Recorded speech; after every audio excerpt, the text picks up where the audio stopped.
நவ என்பதனின் பொருள் என்ன? இறைவனுக்கு முதலில் திருக்கோவிலினுடைய வளர்ச்சிக்கே செய்வது நவ அபிஷேகம். சங்கநிதி, பதுமநிதி, மகாபதுமம், மரகதம், கச்சபம், முகுந்தம், குந்தம், நீலம், வரம், இதுதான் நவநிதிகள் அப்படின்னு பேர். ஆன்மீக அன்பர்களே, ஜெயா தொலைக்காட்சியின் இனிய நேயர்களே, நாள்தோறும் நாம் ராமாயணம், பெரிய புராணம், பாரதம், பக்தி மார்க்க கதைகள், நாயன்மார்கள், இப்படி வரலாறை பார்க்கக்கூடிய நாம் அடுத்த தலைமுறைக்கு ஆன்மீகத்தை எடுத்து செல்லும் விதமாக ஒரு கேள்விகளால் வேள்வி, அதாவது சின்ன சின்ன நமக்கு தெரிந்த விஷயம் அதற்குள் தெரியாத புதிராக புதைந்திருக்கக்கூடியது, நாம் அறிந்தது ஆனால் அதற்குள் இருக்கக்கூடிய அறியாத மங்களகரமான செய்திகளை அறிந்து தெரிந்து புரிந்து ஆன்மீகத்தில் நாட்டம் கொள்வதற்கான நிகழ்வுதான் இன்றைய அருள் நேரமும் ஆனந்த ஆரம்பம். இப்போ நம்ம கேள்வி பதிலாக பார்க்க போகிறோம். ஒரு அருமையான தோழர் கேட்டிருக்காரு, நவ என்பதனின் பொருள் என்ன? நவ என்பது ஒரு வடமொழி சொல், அதற்கு உண்மையான சொல் சிறப்பு. இந்த 9 வகை எண்ணெய் குறிப்பது தான் நவ அப்படின்னு. இன்னும் உங்களுக்கு புரிகிற மாதிரி சொல்லணும் என்றால், இறைவனுக்கு முதலில் திருக்கோவிலினுடைய வளர்ச்சிக்கே செய்வது நவ அபிஷேகம்.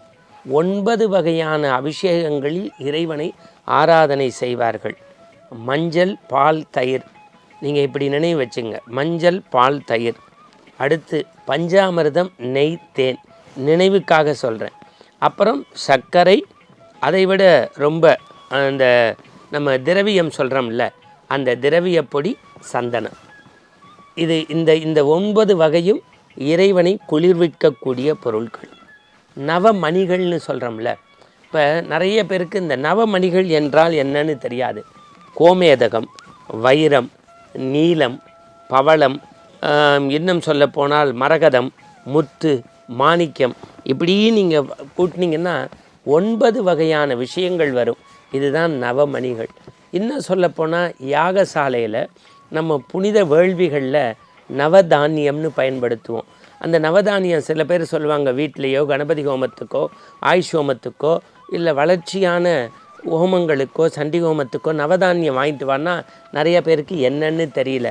நவதானியங்கள் அப்படிங்கிறது வேறு ஒன்றும் இல்லை, நெல், கோதுமை, பாசிப்பயிறு, துவரை, மொச்சை, எள்ளு, கொள்ளு, உளுந்து, வேர்க்கடலை, இந்த 9ம் நவதானியங்கள்.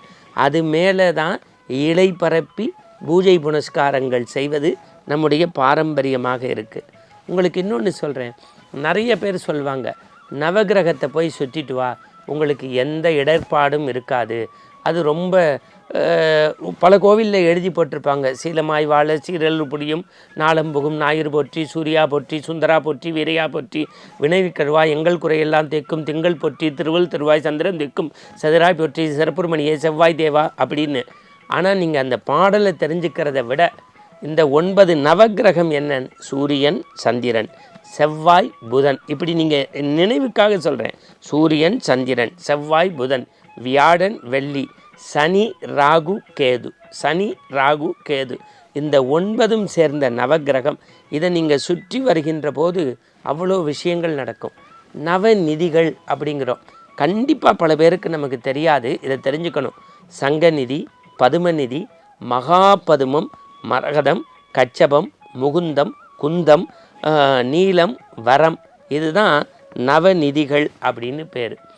அடுத்து ஒருத்தர் கேட்டிருக்காரு ராசிபுரத்திலேருந்து, அதுக்கு அற்புதமாக நம்முடைய வாரியார் சாமி விளக்கம் தந்திருக்கிறாரு. திருக்கோவில் வழிபாடும் வேதங்களின் முறைகளும்னு. அதாவது வேதங்கள்னால் என்ன, அது எத்தனை வகைப்படும்னு.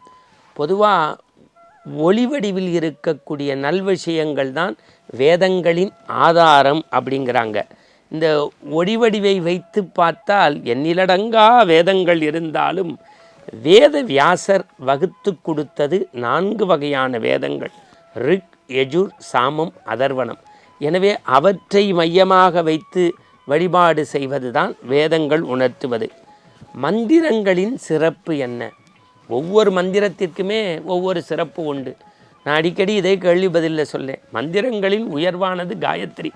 அதனால்தான் அதை சொல்லுவாங்க, 108, 64, 32 மறக்காமல் ஒரு நாளைக்கு சந்தியாவந்தத்தில் சொல்லணும். ஓம்பூர் புவட்ச தச்சவதர்வரண்யம் பர்கோ தேவஸ்தே தீமிகி தியோ யோன பிரஜோதியா. உயர்ந்த மந்திர சொற்றொடர் எதுன்னா காயத்ரி மந்திரம்தான். அடுத்து ஒரு கேள்வி கேட்டிருக்காரு, இந்த தர்மத்தின் பலன் என்ன அப்படின்னு கோவையிலேருந்து. அதுக்கு நம்ம ராமகிருஷ்ண பரமஹம்சர் எழுதுகிறாரு, தர்மத்தின் பலன் என்பது சுகத்தை அளிக்கக்கூடிய புண்ணிய காரியங்கள் எல்லாமே தர்மத்துக்குரியது. நல்ல விடை இல்லை, சுகத்தை அளிக்கக்கூடிய புண்ணிய காரியங்கள் எல்லாமே தர்மத்திற்குரியது. பொறுமை யாரிடம் கற்க வேண்டும்? வேதாத்ரி மகரிஷி எழுதியிருக்கார், இந்த பூமி இடத்தில் எவ்வளவு விஷயத்தை தாங்குது. மரத்திடத்தில், மண்ணிடத்தில், பூமியிடத்தில், மரத்திடத்தில் நாம் பொறுமையை கற்றுக்கொள்ள வேண்டும். மனிதனுக்கு எது நல்லது? அற்புதமாக யோகி ராம் சரத்குமார் சொல்கிறாரு, பாவத்தன்மை தராத தூய்மையான செயல்கள் மனித குலத்திற்கு நல்லது. பாவ செயல் செய்யாது தூய்மை தரக்கூடிய நல்ல செயல்கள் எல்லாமே. சிறந்த மருந்து எதுன்னு சுவாமி விவேகானந்தர் ஒற்ற வரியில் சொல்கிறாரு, மனிதனுடைய நம்பிக்கை தான் சிறந்த மருந்து. அதை விட அடுத்து கேட்குறாங்க, போனால் வராதது எதுன்னு. அதுக்கு ரவிசங்கர்ஜி எழுதுகிறாரு தன்னுடைய புத்தகத்தில், காலம் ஒன்று தான் போனாது வராது. அதனால்தான் நம்ம ஊரில் எழுதி வைக்கிறோம், காலம் பொன் போன்றது, கடமை கண் போன்றது, பொன்னை விட மேலானது காலம்னு. அந்த காலத்தை சொல்கிறது முக்கியமல்ல, காலம் கருதி ஞானத்தோடு நாம் செயல்பட வேண்டும். நிலையில்லாதது எது அப்படின்னு அற்புதமாக ராமகிருஷ்ணர் எழுதுகிறாரு. இந்த மனிதன் ஆசைப்பட்டு அடைகிறானே புகழ், அந்த புகழ் நிலையில்லாதது என்பதை ஒவ்வொருவரும் தெரிந்து கொள்ள வேண்டும்.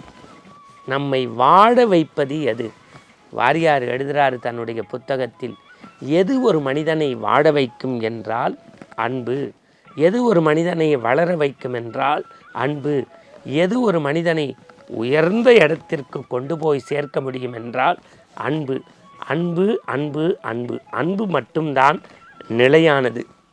நான் இப்போ மீண்டும் உங்களுக்கு சொல்கிறது, இந்த ஆனந்த ஆரம்ப நிகழ்வில் நம்ம குட்டி குட்டி கதைகளை பார்க்குறோம், புராண செய்திகளை பார்க்குறோம், வாழ்வியல் நெறிகளை பார்க்குறோம். இது எல்லாவற்றையும் விட இந்த கேள்வி பதில் ஒரு வேள்வியாக செய்வதனுடைய நோக்கம் என்னென்னா, சின்ன சின்ன செய்திகளை செவிமடுப்பதோடு நாமும் ஆன்மீக கடலில் மூழ்கி முத்தெடுப்பதே ஆனந்தம். மீண்டும் நற்சிந்தனையோடு நாளை சந்திப்போம். வணக்கம்.